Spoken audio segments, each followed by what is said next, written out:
बीडच्या राजकारणात सध्या एकाच कुटुंबातील दोन मोठ्या नेत्यांच्या विधानांची जोरदार चर्चा रंगली आहे. माजी मंत्री आणि राष्ट्रवादी काँग्रेसचे आमदार धनंजय मुंडे तसेच भाजपच्या नेत्या आणि मंत्री पंकजा मुंडे यांनी काही तासांच्या फरकाने राजकारणातून बाहेर पडण्याचे किंवा निवृत्तीचे संकेत देणारी वक्तव्य केली आहेत. त्यामुळे बीडसह संपूर्ण महाराष्ट्राच्या राजकीय वर्तुळात मोठी खळबळ उडाली आहे. धनंजय मुंडे यांनी सध्याच्या जातीपातीच्या राजकारणावर नाराजी व्यक्त करत अशा राजकारणात राहावंसं वाटत नाही अशी खंत व्यक्त केली. तर पंकजा मुंडे यांनी माझ्या विचारांशी राजकारण जुळलं नाही तर समृद्धी महामार्गावरील एक्झिट प्रमाणे माझाही राजकारणातून एक्झिट असेल असे स्पष्ट विधान केलं. त्यामुळे या दोन्ही विधानांमागे नेमकं काय कारण आहे? मुंडे भावंडांनी असे संकेत का दिले? याचा महाराष्ट्राच्या राजकारणावर काय परिणाम होऊ शकतो आणि पुढे काय घडू शकतं? या सर्व प्रश्नांची उत्तरं आजच्या व्हिडिओमध्ये जाणून घेणार आहोत. नमस्कार, मी तन्वी आणि तुम्ही पाहत आहात सत्ता मंच. बातमी नव्हे तर बातमी मागचं विश्लेषण.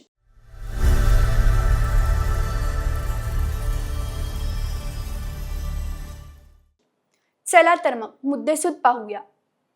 मुद्दा क्रमांक 1, धनंजय मुंडेंचं नेमकं विधान काय? माजी मंत्री आणि आमदार धनंजय मुंडे यांनी बीड जिल्ह्यातील माजलगाव येथे बोलताना सध्याच्या राजकारणावर तीव्र नाराजी व्यक्त केली. आजचं राजकारण जातीपाती आणि धर्माच्या आधारावर चालत आहे. अशा गल्लीच्छ राजकारणात माझ्यासारख्या माणसाने राहावं की नाही असा प्रश्न मला पडतो, असं ते म्हणाले. त्यांच्या या वक्तव्यानंतर राजकीय वर्तुळात विविध चर्चांना सुरुवात झाली आहे. मुद्दा क्रमांक 2, महापुरुषांच्या विचारांचा केला उल्लेख. आपल्या भाषणात धनंजय मुंडे यांनी छत्रपती शिवाजी महाराज, डॉक्टर बाबासाहेब आंबेडकर आणि लोकशाहीर अण्णाभाऊ साठे यांच्या विचारांचा उल्लेख केला. छत्रपती शिवाजी महाराजांनी 18 पगड जातींना एकत्र आणून स्वराज्य निर्माण केलं. डॉक्टर बाबासाहेब आंबेडकरांनी संविधान दिलं आणि अण्णाभाऊ साठे यांनी शोषित पीडितांच्या न्यायासाठी आयुष्यभर लढा दिला. त्यामुळे समाजाला पुन्हा जातीपातीत विभागण्याऐवजी सर्वांना सोबत घेऊन जाण्याची गरज असल्याचं त्यांनी सांगितलं.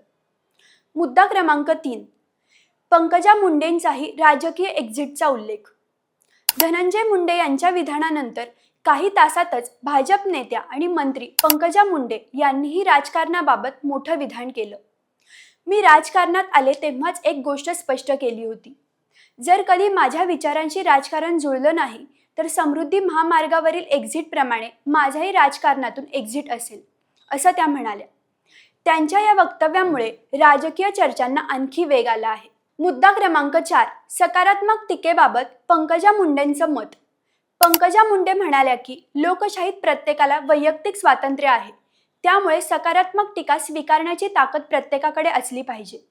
टीकेतून स्वतःमध्ये सुधारणा करण्याची तयारी असणं हेच खऱ्या लोकशाहीचं लक्षण असल्याचं त्यांनी सांगितलं. तसेच जो व्यक्ती कधीही राजकारणातून बाहेर पडण्याची मानसिक तयारी ठेवतो तोच निर्भीडपणे निर्णय घेऊ शकतो, असंही त्यांनी स्पष्ट केलं. मुद्दा क्रमांक 5, काही तासांच्या फरकाने दोन्ही विधानं का चर्चेत? धनंजय मुंडे आणि पंकजा मुंडे हे दोघेही बीडच्या राजकारणातील प्रभावशाली नेते आहेत. काही तासांच्या अंतराने दोघांकडूनही राजकीय निवृत्ती किंवा एक्झिटचा उल्लेख झाल्याने या विधानांमागे कोणता राजकीय संदेश आहे का याची चर्चा सुरू झाली आहे. सध्या महाराष्ट्रात अनेक राजकीय घडामोडी सुरू असताना ही विधानं आल्यामुळे त्याला अधिक महत्त्व प्राप्त झालं आहे. मुद्दा क्रमांक 6, राजकीय अर्थ काय काढला जातोय?